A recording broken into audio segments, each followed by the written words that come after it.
एक ज़माने में पाकिस्तान क्रिकेट टीम की बैकबोन समझे जाने वाले उमर अकमल गुज़श्ता कई साल से क्रिकेट टीम से बाहर हैं और वजूहात उनकी अपनी फ़िटनेस, उनका डिसिप्लिन और दीगर इस तरह की चीज़ें। लेकिन जो सबसे बड़ी वजह वो है उनकी परफॉर्मेंस। परफॉर्मेंस के ऊपर कोई कंप्रोमाइज़ नहीं है। अगर आपका डिसिप्लिन एटीट्यूड जो है वो नेक्स्ट लेवल पर है, हो सकता है आपको टीम के अंदर बर्दाश्त कर लें। अगर तो आप विराट कोहली जैसी परफॉर्मेंस दें। इसी तरीके से अगर आपकी परफॉर्मेंस भी नहीं है, आपका एटीट्यूड भी सुपरस्टार वाला, आप स्कैंडल्स के अंदर भी मुलवस हो जाते हैं, तो फिर मामला जो मुश्किल हो जाते हैं। कि उमर अकमल की मुलाकात नवाज़ शरीफ से होती है लंदन में जाके। उमर अकमल ने नवाज़ शरीफ से ये कहा कि इन्हें टीम में वापस लाया जाए। मैं उमर अकमल से ये कहना चाहता हूँ कि आप मियाँ साहब को किसी तरीके से वापस ले आएँ। टीम में आपको लाने के लिए सारा सोशल मीडिया इकट्ठा हो जाएगा और आपकी भरपूर हमायत करेगा। आप सिर्फ ये इमेजिन करें कि ये कौन से दो लोग मिल रहे हैं। एक क्रिकेटर था, दूसरा सियासतदान था। अब क्या है कि दोनों की अपने मुल्क के लिए, अपनी कौम के लिए बहुत सारी खिदमत जिससे इनकार नहीं किया जा सकता, लेकिन दोनों की अपनी अपनी फील्ड के अंदर इस वक्त जगह नहीं बनती। अच्छा, अब दोनों ने कुछ ऐसे ब्लंडर्स कर दिए, दोनों जो हैं वो अपनी अपनी फील्ड से तकरीबन फारग हो गए।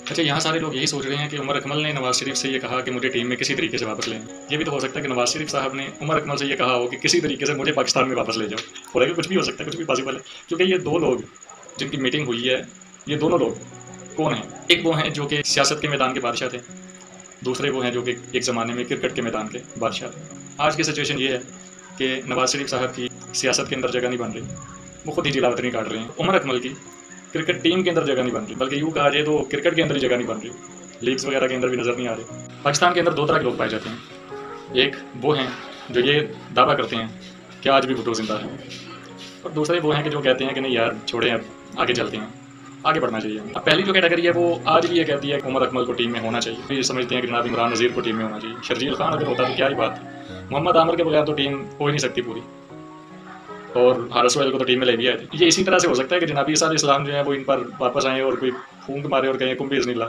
ठीक है, हो सकता है उठ खड़े हो ये लोग भी और उठकर जनाब परफॉर्म करना शुरू कर दें। आप ज़रा इमेजिन करें, टीम के अंदर जनाब इमरान नज़ीर है, शर्जील खान, उमर अकमल है, सोहेल तनवीर है बॉलिंग के अंदर, ठीक है।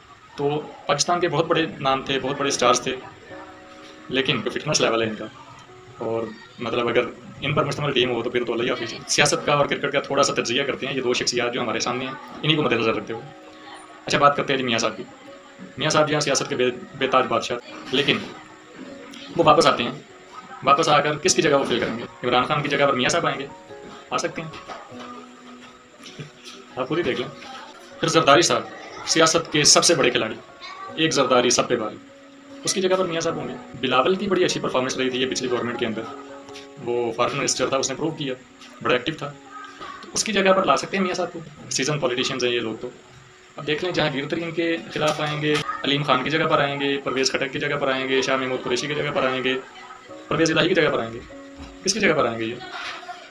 ये तो मेरे ख्याल से शहबाज शरीफ की जगह पर भी मुश्किल है, क्योंकि शहबाज शरीफ साहब जो हैं वो सिलेक्टर्स के फेवरेट हैं। तो ये तो अपने ही भाई की जगह आप फिल नहीं कर सकते, तो सियासत के अंदर किसी और की जगह कैसे फिल करेंगे? अच्छा, उमर अकमल को देखते हैं। तो टीम के अंदर इस वक्त दुनिया के टॉप 3 बैटर्स मौजूद हैं, बाबर आजम, फ़खर जमान और इमामुल हक। चले छोड़े, ये बड़े नाम हैं। रिजवान की जगह पर उमर अकमल कीपिंग करेंगे। आगा सलमान, ऐसा खिलाड़ी जो कि इस टीम के अंदर सबसे नया है, उमर अकमल उसकी जगह पर भी नहीं आ सकते। परफॉर्मर है, मैच विनर है, मैच जिताए हुए हैं उसने। उमर अकमल तो छक्के मारता था, हमने देखा कि जनाब मलिंगा को लंबे लंबे छक्के मारे हैं उसने, और घुमा घुमा के मारे। तो इफ्तिखार की जगह पर आ सकते। इफ्तिखार जो हैं ऑलराउंडर है, मैच विनर है, उस जब वो खड़ा होता है तो हम भरोसा कर सकते हैं कि इफ्तिखार खड़ा है अभी और ये मैच को ले जाएगा अकेले वन साइडेड, तो उसकी जगह पर भी नहीं आ सकते। नीचे फिर उसके बाद तो ऑलराउंडर्स आ जाते हैं, उसके बॉलर्स आ जाते हैं। तो जनाब हजूर वाला, हम चले आपकी स्मिथ को मान लेते हैं कि आज भी भुट्टो जिंदा है। अगर ये बात सिर्फ और सिर्फ भुट्टो साहब तक रहे ना तो अच्छी लगती है ना। अब आपकी डबल चिन देखकर, आपका पेट वगैरह देखकर नजर आ रहा है कि आपकी फिटनेस का लेवल क्या है। कितने सारे खिलाड़ी ऐसे हैं जो सिर्फ और सिर्फ साल के बाद PSL आता है और PSL में परफॉर्म करके टीम के अंदर जगह बना देते हैं। अच्छा, देखते हैं, फ़खर जमान PSL से आया, उसके बगैर आपकी टीम मुकम्मल नहीं होती। उसके बाद नवाज़, शादाब PSL से दोनों आए। उसके बाद शाहीन, हारिस PSL से आए, तो दोनों के बगैर आपकी टीम मुकम्मल नहीं होती। आप भी कोई ऐसा जादू चला देते वहाँ पर PSL के अंदर के सिलेक्टर्स खुद कहते कि जनाब इसके बगैर टीम ही नहीं बनती, आप टीम का लाजमी हिस्सा होते।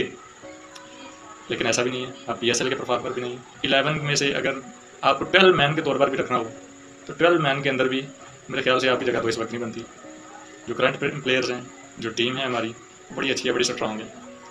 तो अगर इसके अंदर कोई तोड़ फोड़ की जाए, थोड़ी बहुत तराश खराश की जाए, तो मेरे ख्याल से एक बंदे की जगह बनती है, और वो है इमाद वसीम, जो डिज़र्व करता है इस टीम के अंदर वो हो, चूँकि वो इस वक्त भी दुनिया के अंदर परफॉर्म कर रहा है। हाँ, अगर बात की जाए सैफी भाई की, तो सरफराज अहमद जो है वो एक ऐसा प्लेयर है कि जो कंसिस्टेंटली परफॉर्म कर रहा है। आपके टेस्ट का वो परफॉर्मर सरफराज की इस टीम के अंदर ODI में और T20 में जगह नहीं बनती। तो जोरे वाला आपकी कहाँ से? जिस तरह से मियाँ साहब की जगह नहीं बन रही, इसी तरीके से आपके लिए बन रही। ठीक है, थोड़ा सा बर्दाश्त करें, सब्र करें, कोई 1-2 साल PSL खेलें, अपनी फिटनेस पर काम करें और आराम से रिटायर हो जाए, जैसे वो आपके हाथ से किया।